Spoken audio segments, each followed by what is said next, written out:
Class 10 Science Chapter Acids, Bases and Salts. Part 6. Welcome everyone. आज का हमारा सफर molecules, heat और उन मैजिकल कलर्स के बारे में है जो हमारी डेली लाइफ को सराउंड करते हैं। तो चलो आज एसिड्स, बेसिस एंड सॉल्ट्स के इस टॉपिक को सिर्फ पढ़ते नहीं हैं, उसको एक्चुअली इमेजिन करते हैं। Let's start.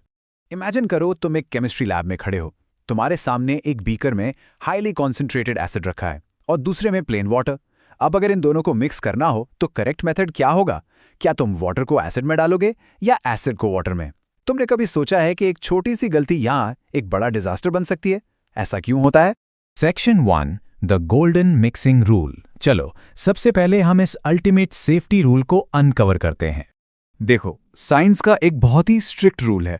हम हमेशा एसिड इनटू वाटर जाते हैं और वो भी ग्रेजुअली, मतलब धीरे धीरे। सोचो अगर तुमने गलती से इसका उल्टा कर दिया, मतलब वाटर इनटू एसिड डाल दिया। अगर तुमने कॉन्सेंट्रेटेड एसिड में पानी की एक बूंद भी डाली ना, तो अचानक इतनी ज्यादा एक्सट्रीम हीट प्रोड्यूस होती है कि पूरा मिक्सचर एकदम से स्प्लैश आउट हो जाएगा। लिटरली एसिड बाहर उछलकर आ जाएगा। इससे आसपास सिवियर बर्न्स हो सकते हैं और एक्सट्रीम हीट की वजह से वो ग्लास का बीकर भी टूट सकता है। एक छोटी सी मिस्टेक और बड़ा explosion. Section 2, understanding exothermic dilution. आखिर इस मिक्सिंग में अचानक इतनी हीट आती कहां से है? इस प्रोसेस को हम साइंस में एक्सोथर्मिक रिएक्शन कहते हैं।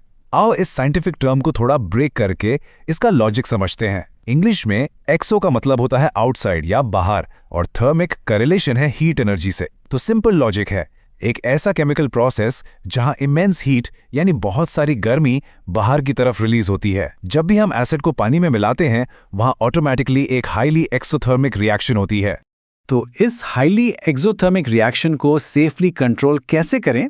इसका प्रोसेस बहुत लॉजिकल और सिंपल है। स्टेप 1, एक बीकर में पानी लो। स्टेप 2, उसमें कॉन्सेंट्रेटेड एसिड जैसे सल्फ्यूरिक या nitric acid drop by drop add करो। और स्टेप 3, उसको कंटिन्यूअसली स्टर करते रहो, यानी ग्लास रॉड से लगातार हिलाते रहो। इससे जो हीट प्रोड्यूस होती है वो पूरे पानी में आराम से डिस्ट्रीब्यूट हो जाती है और कोई डेंजरस स्प्लैश आउट नहीं होता।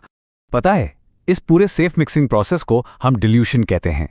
बेसिकली यहां हो क्या रहा है, हम वाटर ऐड करके आयंस की कॉन्सेंट्रेशन पर यूनिट वॉल्यूम को डिक्रीज कर रहे हैं।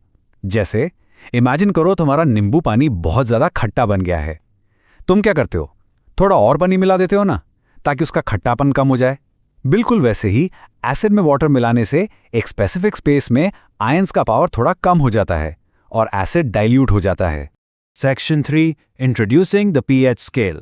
अब हम उस हीट से निकलकर इनविजिबल आयंस को मेजर करना सीखते हैं। यहां एक बड़ा सवाल आता है, how do we measure this strength? हम कैसे बताएंगे कि एक एसिड दूसरे एसिड से कितना ज्यादा स्ट्रांग है? इन इनविजिबल आयंस की पावर पर एक यूनिवर्सल नंबर आखिर कैसे लगाया जाए? साइंटिस्ट ने इसका एक बहुत ही ब्रिलियंट सोल्यूशन निकाला है, और वो सोल्यूशन है पीएच स्केल।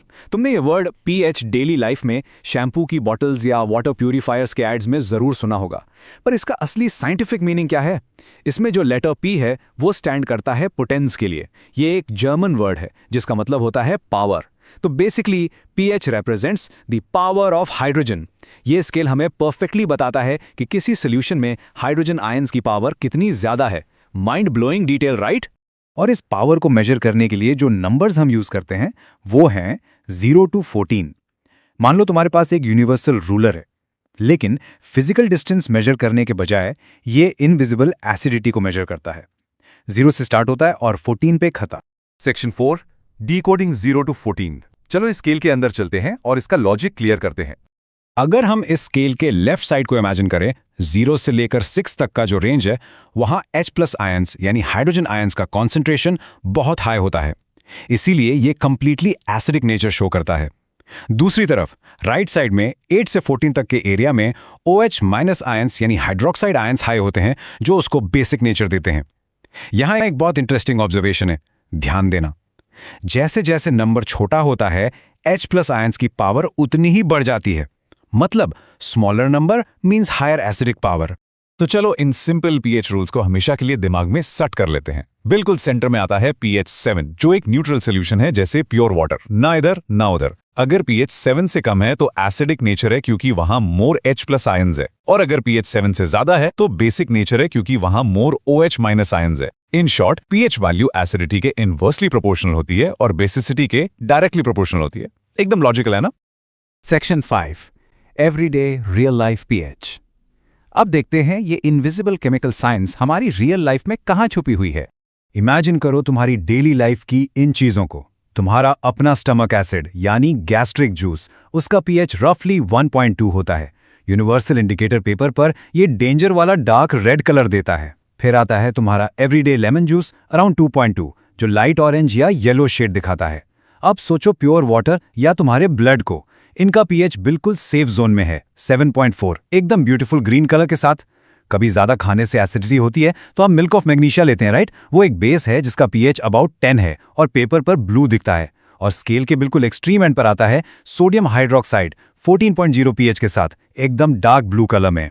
तो ये अलग अलग कलर्स और नंबर्स हमें आखिर में बताते क्या हैं? किसी भी एसिड या बेस की true strength at the deepest microscopic level सिर्फ इस बात पर डिपेंड करती है कि वहां एग्जैक्ट कितने हाइड्रोनियम या हाइड्रोक्साइड आयंस प्रोड्यूस हो रहे हैं। यही वो इनविजिबल आयंस हैं जो हमारी पूरी विजिबल केमिकल रियलिटी को कंट्रोल करते हैं। अब ये कॉन्सेप्ट तुम्हारे माइंड में बिल्कुल क्लियर हो गया होगा। सोचो, जब हमने शुरू किया था तो मिक्सिंग एक खतरनाक एक्सप्लोजन लग रही थी, बट अब हमें उसके पीछे की एक्चुअल साइंस और लॉजिक पता है। हमने देखा कि डाइल्यूशन के रूल से लेकर तुम्हारे स्टमक एसिड के पीएच तक हर जगह केमिस्ट्री है। लेकिन जाने से पहले एक सवाल सोचकर जाना, अगर ह्यूमन ब्लड का पीएच 7.4 से थोड़ा सा भी ऊपर या नीचे हो जाए तो क्या हमारी बॉडी नॉर्मल फंक्शन कर पाएगी? Think about it, stay curious.